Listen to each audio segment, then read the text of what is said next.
If I wanted to get a job in hand therapy, here are 3 things I would do in the next 3 months or 90 days to ensure that I was as successful as possible. If you have been told that working in hand therapy is hard and it's even harder to become a certified hand therapist, you're in the right place. We'll make it easy. Becoming a CHT shouldn't be this hard. That's why Huang created the step-by-step guide to help you feel successful in hand therapy. You don't become a confident hand therapist by accident. You become one because you follow a plan. You'll go from being just the OT to being able to confidently treat any case that comes your way. Go to our website, handtherapysecrets.com, and click the Get the Ultimate Guide button to learn more. The link is in the description below. This is for someone who doesn't have experience, or even if you have a little bit of experience, or maybe you had some experience, but it's been a while, it's been a hot minute, and you want to switch back to hand therapy, it's okay. Here are the 3 things, and then I'm going to go into detail. Number one, you got to make that commitment to yourself, not to the job, to yourself, and I'll explain a little bit more. Number 2, fix your resume. People, get that resume together. I'm going to share some details. And then number 3, take a mentorship course or join a class, and I'll give you some examples of what I mean by that. So number 1, make a commitment to yourself. Hand therapy is not for the faint of heart. It is technical in nature. It is a lot of fun, but you have to come into a position and know what you're doing, right? You can go into acute care, skilled nursing, a lot of other positions. I'm not going to go into so much detail, but I did, and fake it until you make it, right? I went into acute care, got a list of patients. They were like, go at it. And I was like, oh shit, and you can take into account all the things that you learned when you were in school, ADLs as an occupational therapist, functional mobility, things like that, right? In hand therapy, you were very limited in school. I don't know about you, but we were all very limited in hand therapy skills, or taught certain things within hand therapy. And so it's a lot harder to fake it until you make it, right? So number 1, you have to make that commitment that this is the kind of job that you want. I personally have a therapy clinic in Miami. Did I even introduce myself? My name is Huang. I'm an occupational therapist and certified hand therapist. And over 25 years ago, I graduated, started in occupational therapy, moved into hand therapy. And over 12 years ago, I started my own therapy clinic. And let me tell you, I'm currently hiring. I'm always looking to hire a great therapist for my clinic. And I get a lot of people who come and tell me hey, I want to move into hand therapy. I want to become a certified hand therapist. I just want to get a job in a place that I really like and get mentorship and blah, blah, blah. And then they're given the opportunity, and it's kind of you haven't even made that commitment to yourself. So I say make that commitment to yourself that that's what you want to do. So you want to be in hand therapy, because there's a lot of learning involved in it. There's a certain runway. You can fake it in other settings. In this setting, you have to go home and you have to study and you have to learn what to do. So when you make that commitment to yourself, hey, I'm going to give myself 3 months to get into hand therapy and know what I'm doing so I don't fail. The commitment is to you first, and second is to whatever role you get. So in my therapy clinic, I have been interviewing for the role that I have. And I think that sometimes when I'm talking to a therapist, they haven't yet made that commitment to themselves that they want to work in hand therapy, because they haven't, number 1, maybe they don't have the experience, they haven't taken any courses. But when I ask them, what are you doing to showcase that you are interested in hand therapy, right? What do you want to do? And I've even said that, yeah, I would be interested in offering you the role, but are you committed to going home and learning? Because you have to go home and learn. I can't pay you and spend all day teaching you, right? You have to come in and be able to do the job, right?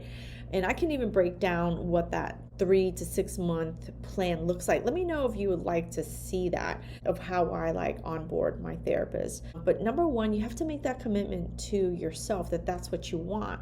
Because when you come into that role and then they give you the job, or they say, I would love to offer it to you, but are you committed to becoming a hand therapist? Not a certified hand therapist, just going home and learning what you need to do. The answer needs to be yes. I'm willing to do the hard stuff in order to do that. So I've had situations where I've offered the role and say, I just want someone who's committed to learning. And they're like, I don't think I'm ready to commit yet. You just wasted your time and mine, right? So make that commitment to yourself. Number 2, fix your resume.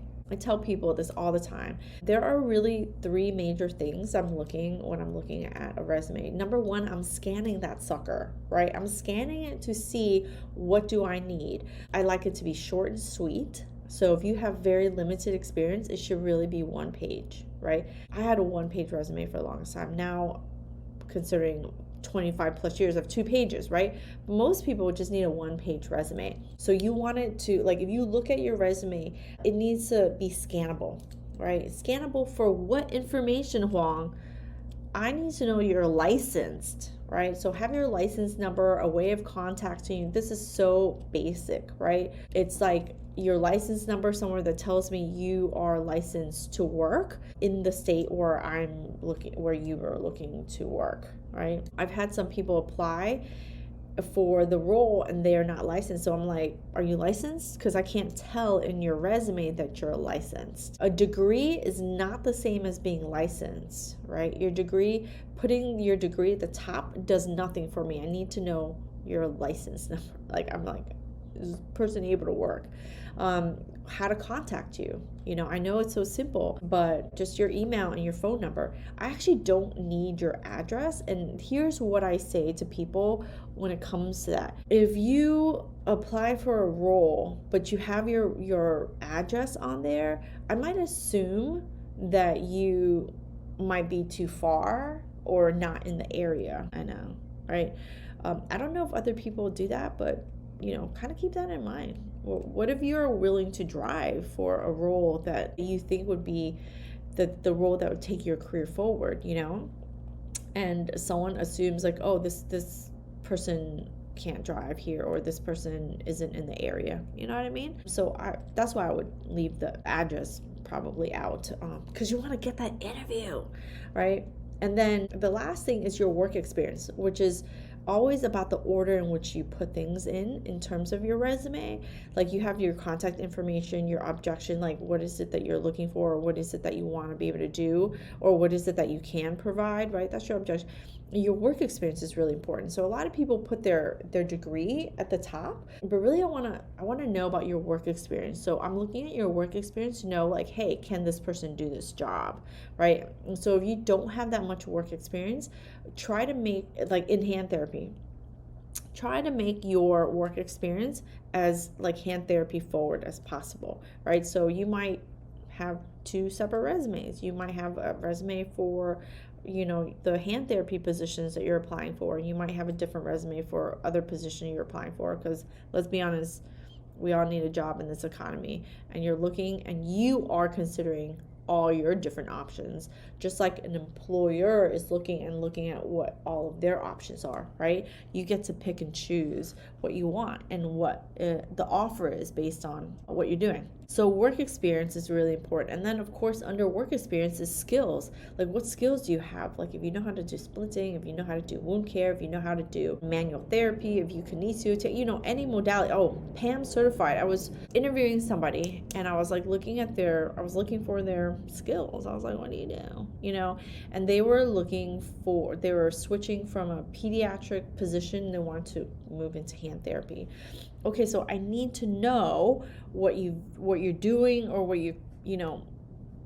what have you done in hands, right? And so if you've had a long career in a particular setting, then I encourage people like take a few courses and then add that to your resume, right? Which that takes me down to number 3. If I had 3 months to give myself to move into a hand therapy position, and I did this myself, is really think about joining a mentorship program or take a live course. Now, here's why I'm saying take a live course. And mentorship programs can also be live, but somewhere where you're actively learning. And if you're trying to shorten yourself, right? You're trying to do this in the next 90 days or 3 months. It's like move yourself from one position into another position.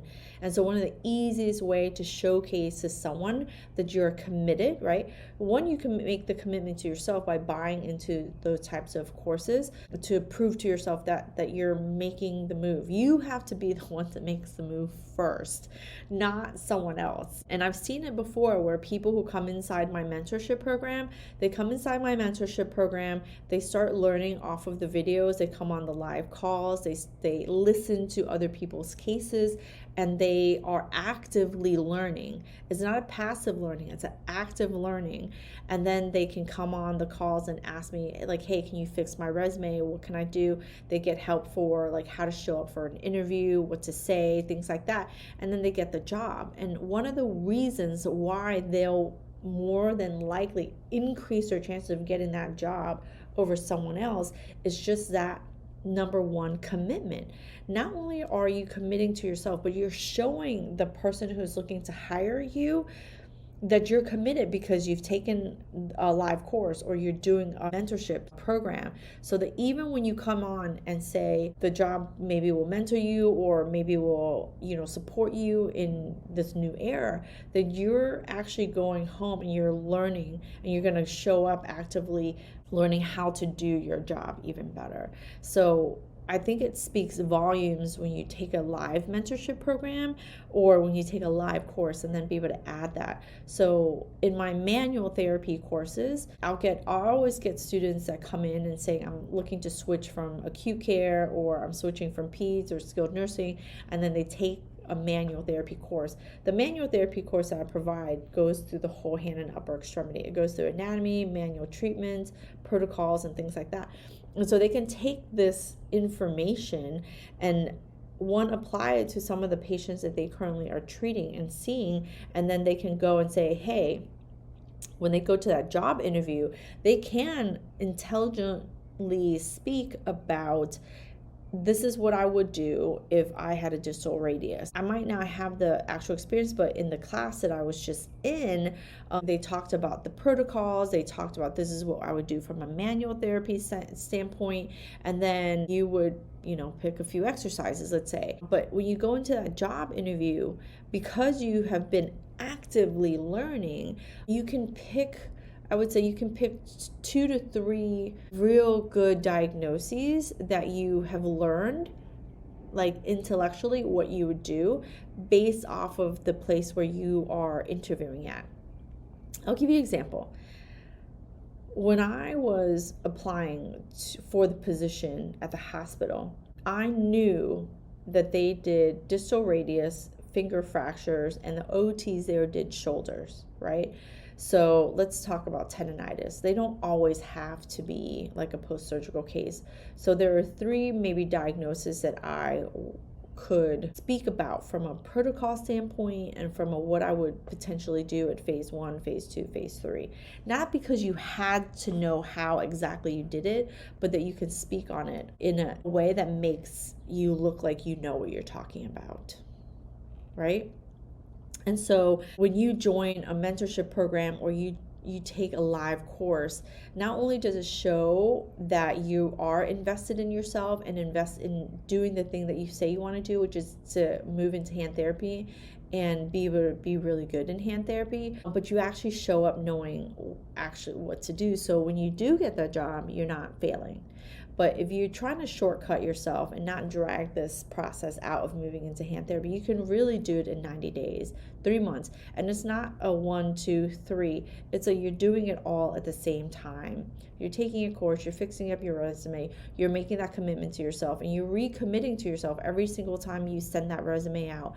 You're recommitting to yourself every time you sign up for a class or take a mentorship program or show up on a call. You recommit to yourself that this is the path that you want to take, and this is the thing that you have committed to do, right? There's no going back on this. And so you're doing it all at the same time, and you just repeat that step over and over and over within 3 months, 90 days, and there's no way that someone wouldn't give you a role, that you wouldn't show up in that role, in that job, knowing exactly what to do. So those are 3 things that I would encourage you to do if hand therapy is an area that you want to work in. It's been very rewarding. I see such a huge variety of cases in my clinic. My clinic is like 50% post-surgical, and then we have a certain percentage of people who are chronic. They're trying to avoid surgery. they don't want surgery, or maybe they had surgery in the past but still haven't gotten great results, and they're looking, for more help because they want just to have a better way of living without pain and being able to do everything they want. I'm actually currently working with an older lady. Our patients span different timelines. I think she's in her late 70s or even early 80s. She's had surgery, and she actually looked me up as an occupational therapist to do an ADL assessment. Very specific, but I get to do a lot of ADLs, and I get to help people get back to being able to work better, being able to do their hobbies better. So it's not just like activities of daily living like dressing. We might do some of that from a post-surgical standpoint. I actually do a lot of that from a sleeping standpoint, but then I get to help them mechanically too, like biomechanic, like just making sure their joints are moving, they can grip a pen, they can do their hair, so many different things within hand therapy. It's not just like, let's flex that GIP. That's boring. Anyway, I hope this video helps. You can do it. If you're an occupational therapist, if you're a physical therapist and you want to move more into the hand therapy setting, maybe even see yourself being a certified hand therapist, those are the 3 steps that I would take. Like, subscribe, do all the things. My links are below. You can check out our live courses. You can check out our online courses, our on-demand courses. And of course, I have the mentorship program. That's an ongoing program where you can actively learn and develop your clinical skills. So hope that helps. I'll see you on the next video. Thanks for watching.